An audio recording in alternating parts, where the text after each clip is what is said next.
चलिए अच्छा सवाल है ये भी। क्वेश्चन शायद ये आपको ऑफलाइन क्लास में करवाए भी थे। क्वेश्चन है इफ फोर्स एफ, यानी कि फोर्स को एफ से रिप्रेजेंट कर रहे हैं, भी यहाँ पर वेलोसिटी है और टी क्या है, time, are taken as fundamental unit, यानी कि फोर्स, वेलोसिटी और टाइम को फंडामेंटल यूनिट मान लिया गया है। तो आपसे पूछा गया है कि मास का डायमेंशन क्या होगा। तो आप ऐसा कर लीजिए कि मास को मान लीजिए कि ये डिपेंड करेगा,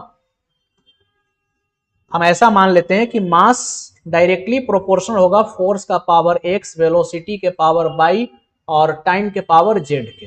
ठीक, तो यहां से मास का डायमेंशन हो जाएगा, या फिर मान लीजिए कि some constant k into F to the power x, v to the power y, t to the power z। k को यहां पर मान लेते हैं कि k हमारा क्या है, तो k हमारा डायमेंशन लेस क्वांटिटी कोई है, ऐसा हम एजम्पशन ले लेते हैं। तो मास को हम क्या लिखेंगे,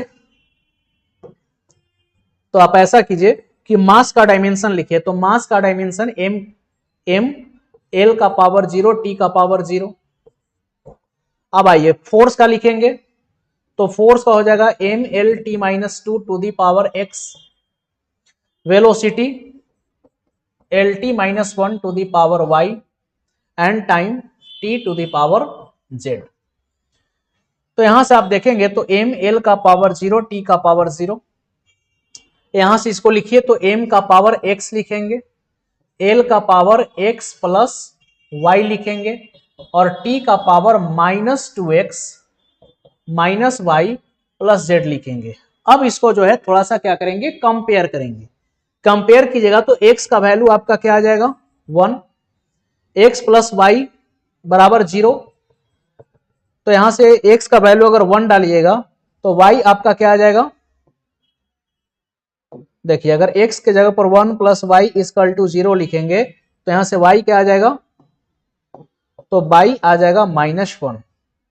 अब आइए इसके लिए, तो now minus 2x minus Y plus Z equal to 0 है, तो x के जगह पर 1 डालिए तो -2, y आपका -1 है तो ये प्लस में 1 हो जाएगा, प्लस जेड इक्वल टू 0, तो ये हो जाएगा -1, तो z का वैल्यू आ गया 1। चलिए हम क्या लिए थे कि फोर्स का पावर x होना चाहिए, वेलोसिटी का पावर y और टाइम का पावर z होना चाहिए। तो मास डायरेक्टली प्रोपोर्शनल होगा फोर्स का पावर x, यानी कि x का वैल्यू 1 लिखिए ना लिखिए कोई फर्क नहीं पड़ता है, वेलोसिटी का पावर y है तो y का पावर -1 और टाइम का पावर लिखेंगे 1। तो ये क्या हो गया, एफ भी इनवर्स टी, एफ भी इनवर्स टी, यानी कि ऑप्शन नंबर 4 जो है इसका सही आंसर हो जाएगा।